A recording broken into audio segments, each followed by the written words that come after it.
The topic of lost media is all the rage these days. But while everyone and their brother searches for well-known pieces like Saki Sanabashi, Slamfest 99, and old episodes of Doctor Who, there are hundreds, if not thousands of pieces that no one is looking for.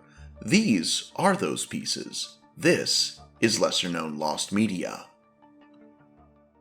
Welcome back to the channel, everybody. It is I, your host, Mr. Sean, and today marks our 50th episode of Lesser Known Lost Media. We are also celebrating reaching 800 subscribers on this channel. I said earlier that if we reached 800 subscribers by the end of May, I would do not one, but two milestone giveaways. And not only am I going to make good on that, but also in order to celebrate the 50th episode of the most popular series on my channel, we're going to celebrate with an additional giveaway. So yes, that's not one, but 3 giveaways this episode, but we'll talk more about that later. If you're joining us for the first time, lucky you, you get to see 49 other episodes once you're done watching this one.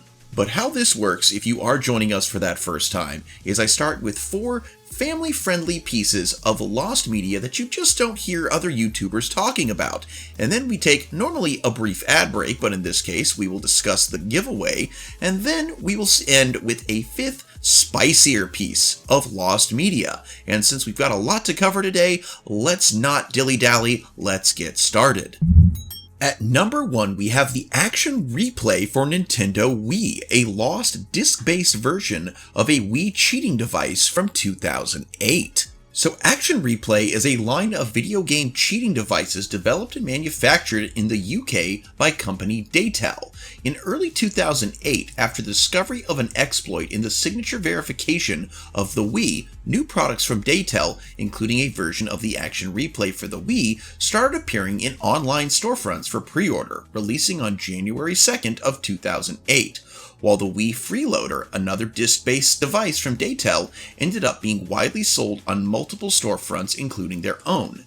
The Action Replay was soft launched on considerably fewer sites, though was available for order for a significant time period. However, on June 16th of 2008, Nintendo released version 3.3 of the Wii system firmware, patching the exploit used by Daytel that allowed these discs to run. While Daytel continued selling the Wii Freeloader, albeit with a warning that it could not be used on updated systems, the storefront listings for the Action Replay started to disappear at this time, with only the Best Buy store page remaining to this day. It is possible that Daytel decided to postpone the full launch of the device until they had found a way to restore functionality on the latest Wii system firmware. But due to the limited release, this version of the Action Replay has yet to be preserved in any way, with no listings appearing on eBay or other secondhand sites. In 2012, Daytel soft-launched an SD card-based version of the Action Replay using a different exploit. This exploit was never patched by Nintendo, and this version of the device went on to be sold widely on various storefronts. Besides the use of an SD card rather than a disc, it is unknown what changes were made by Daytel for this release. Now note that Daytel's save manager, Power Saves, was released for the Wii under the Action Replay brand, bundled with a PC installer CD. Despite the confusing name, this is not the same product and does not run on the Wii itself. I found this one interesting just because back in the day, I believe I had an Action Replay for a system. I want to say it was my PlayStation 2. I know that, we had a lot of people had like the Game Shark or the Game Genie for their Nintendos, their Game Boys, their Segas, and it used to be a lot more interesting, before the introduction of things like mods became so prevalent in gaming, that you could also, we all had a Game Shark and we all used it to get all the Pokemon we could possibly want. But that is the kind of the thing that's changed in gaming. But it is interesting that we would actually seek to stop the exploit of this, leading to it not being sold, which I don't believe has really been a thing very often with these devices. But again, it's been a long time since I've used one. I just think it's neat. At number 2, we have All Dogs Go to Heaven, partially found Procter & Gamble TV promotions for the VHS release of the animated film from 1990. Now, in 1990, following on the commercial and critical disappointment of the 1989 Don Bluth film All Dogs Go to Heaven, MGA UA collaborated with Procter & Gamble for an advertising campaign to promote the VHS release of the movie. This campaign, costing over $3 million, consisted of newly animated footage by Don Bluth's US studio showing the film characters giving each other the tape for the holidays, and also a separate advert for Downy detergent showing live-action dogs discussing the film while their owners were at the store purchasing Downy and the movie on VHS. Now, despite this odd pairing, it seems to have paid off, as the VHS of All Dogs Go to Heaven was a huge success at the time. Now, on July 5th of 2016, YouTube user Panoni8 uploaded 24 minutes of commercials recorded on November 14th of 1990 during an airing of the film Short Circuit 2.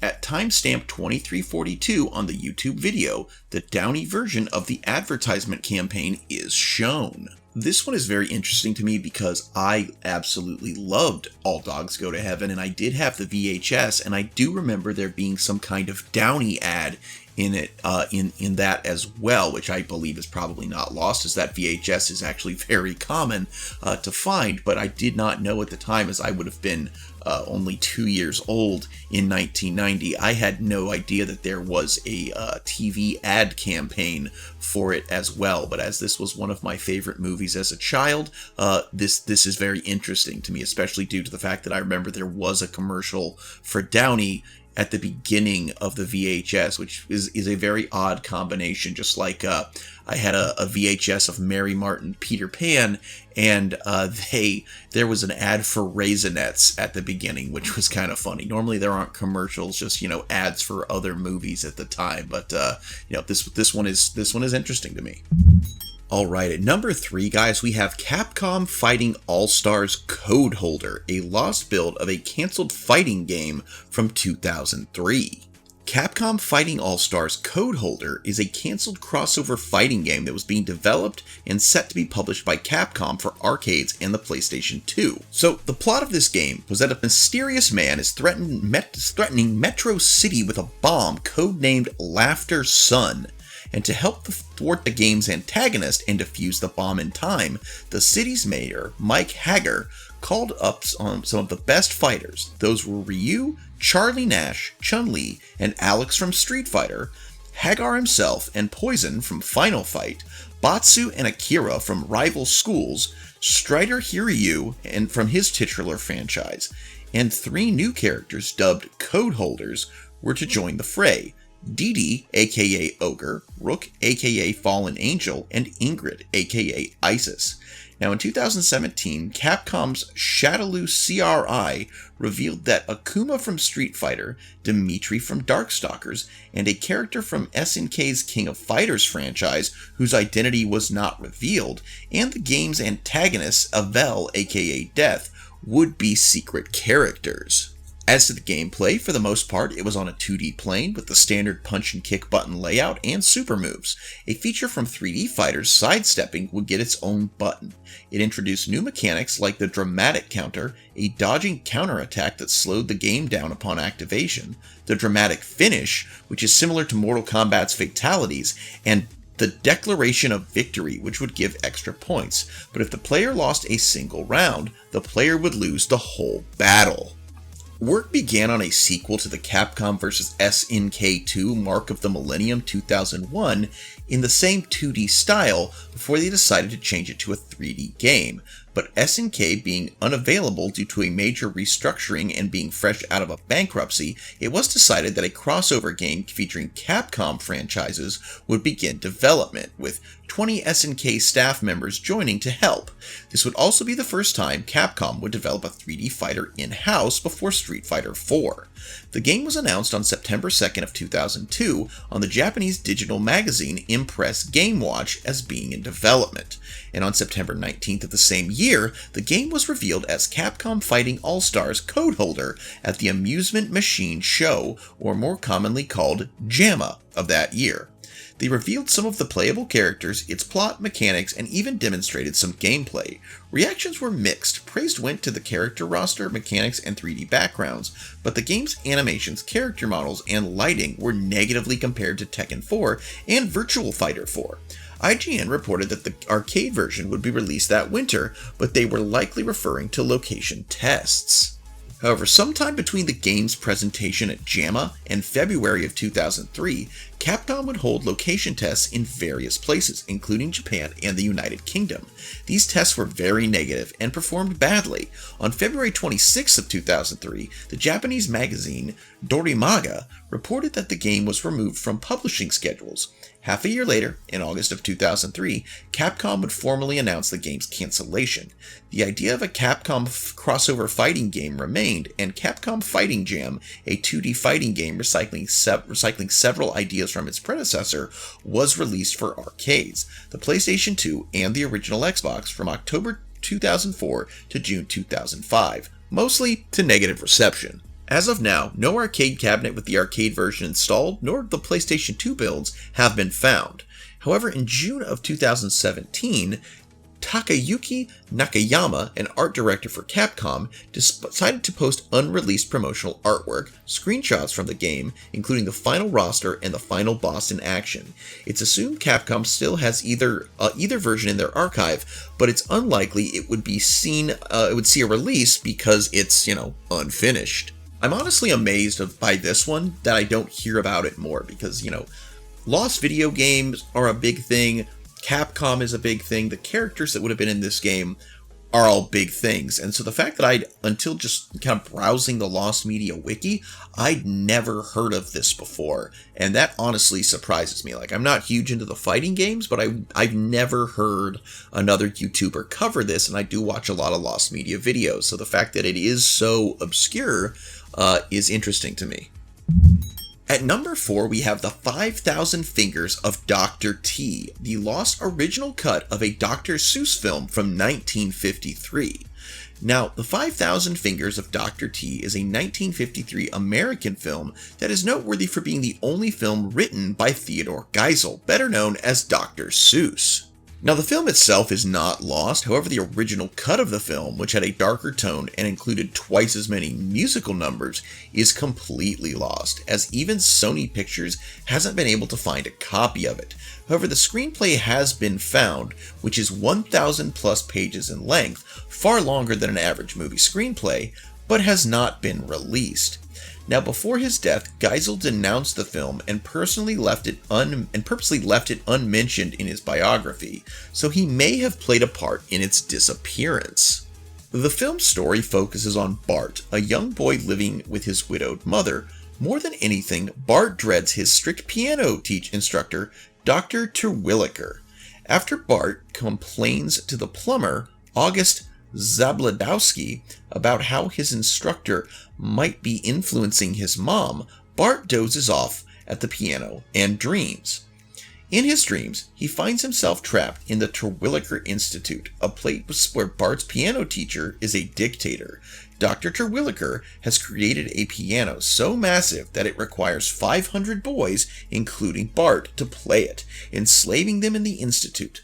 Bart's mother, hypnotized by Dr. Terwilliger, believes she is his bride-to-be, and throughout the film, Bart tries to save his mother by evading guards and recruiting the reluctant Mr. Zabladowski to help him. And after convincing the plumber to help, the two build a machine that ruins the debut concert for the Mega Piano and starts a riot for the enslaved boys. Eventually, the machine explodes, waking Bart from his dream. Noticing when he wakes up that the plumber has distracted his mother, Bart runs outside to play. So, many changes were made to the film prior to its release due to negative feedback from the test audience. 13 out of the original 24 musical numbers were removed entirely from the production, leaving 11 in the movie. Prior to their removal, every musical number had been filmed. It is unknown if the footage survives to this day, and several subplots were cut that included the songs. It is rumored that the premiere version was 139 minutes long, while today the film lasts only 89 minutes. Some censorship was also added to one number, namely the mention of gas chambers in the elevator song, which could have been misconstrued as a reference to the Holocaust, so the specific stanza was removed. While neither the screenplay or any of the cut footage is available, all of the songs cut from the film can still be heard on the limited edition CD soundtrack release online and the bootleg vinyl record, which includes the songs in the film today and most of the cut songs. So the things I find most interesting about this are, one, just that I had no clue Dr. Seuss made a live action movie, and it seems that he did not want people to know, so he kind of left it out of his own biography. The other thing I think is very interesting is that the main character and the antagonist of the film, Bart and Dr. Terwilliger, is very similar to Bart Simpson and Bob Terwilliger, aka Sideshow Bob, in my favorite show, The Simpsons. I don't know if there's a connection, but I find it interesting. And just the fact that Dr. Seuss would have made it makes sense he would have made such an insane film that had so many musical numbers, but I don't know. This one's just weird and obscure, and I kind of love it. Alright guys, I do hope you're enjoying this video. I tried to find some really obscure stuff for the 50th episode, but as promised, it's time to talk about the giveaways. So as stated, I'm giving away an anime figure and a miniature because we got to 800 subscribers before the end of the month, but also I'm going to give away an additional anime figure to celebrate that we have gotten to 50 episodes of this series. So, 3 lucky winners will each win one of the following items. First up, the first anime figure I'll be giving away is this figure of Dead Yamcha. Yamcha, as you may know, being a character from Dragon Ball and Dragon Ball Z, who's kind of become a running gag, and how he used to be a more prominent, powerful character, and now he's one of the weaker ones, often finding himself on the wrong side of, the mortal coil, so to speak. And this is a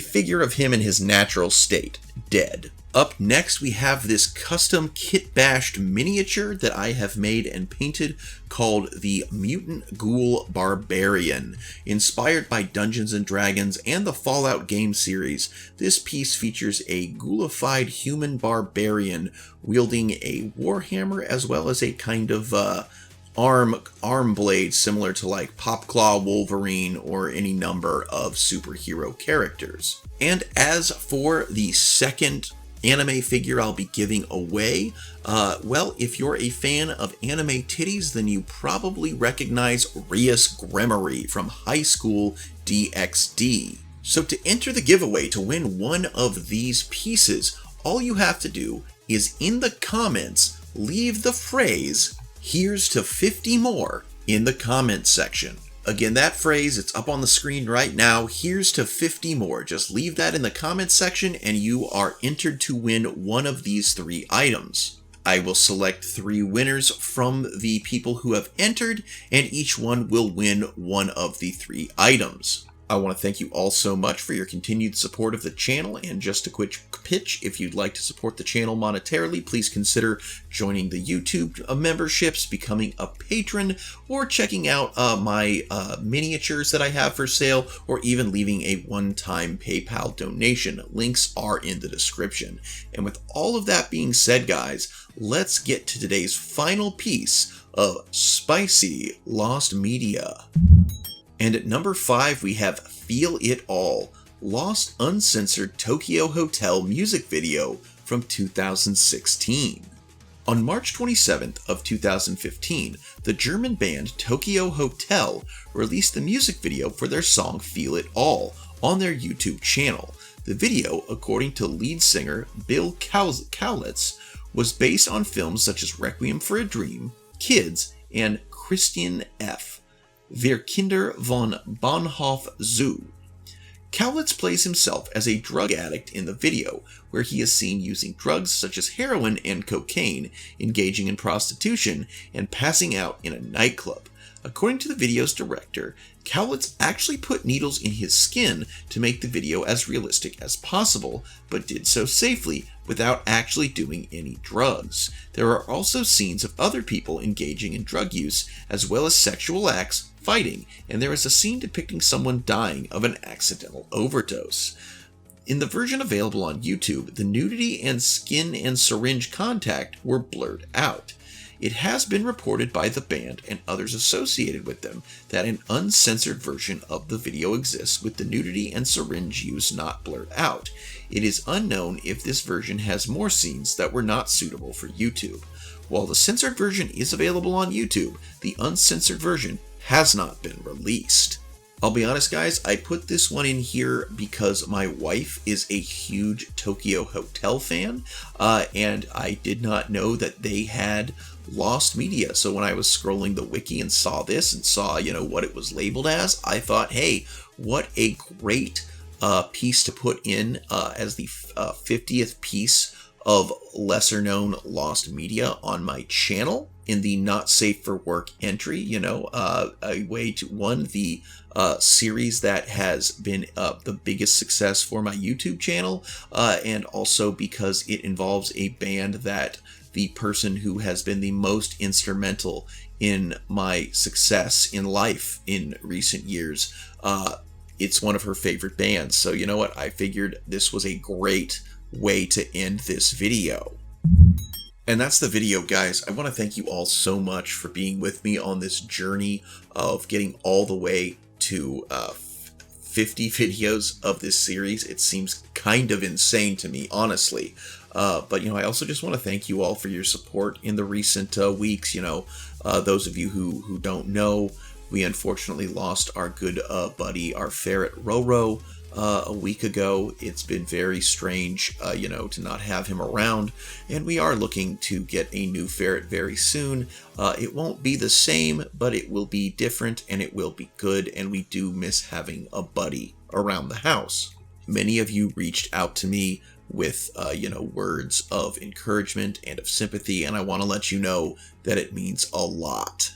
And as for all of you who have been with me on this lost media journey, as requested and stated earlier, I said that when I got to 50 episodes of this, I would release a supercut of just the not safe for work entries. That video will be coming out next week. It will be a member exclusive, but again, if you'd like to join either the YouTube channel membership or the Patreon, I do have tiers starting as low as $1 a month.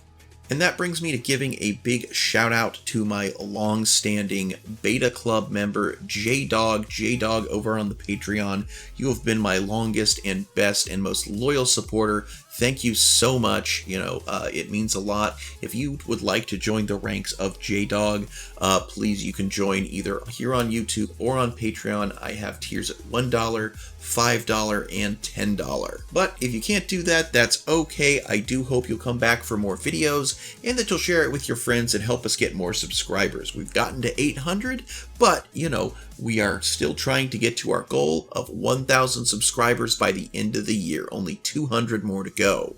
Please be sure to leave that comment, here's to 50 more, in the comment section to be entered to win. And until next time, everybody, I'm Mr. Sean, this is Chimera Miniatures, and until next time, I hope that all you have lost may be one day found, and that you alpha great day, and an even beta tomorrow. Bye-bye. What is the incident?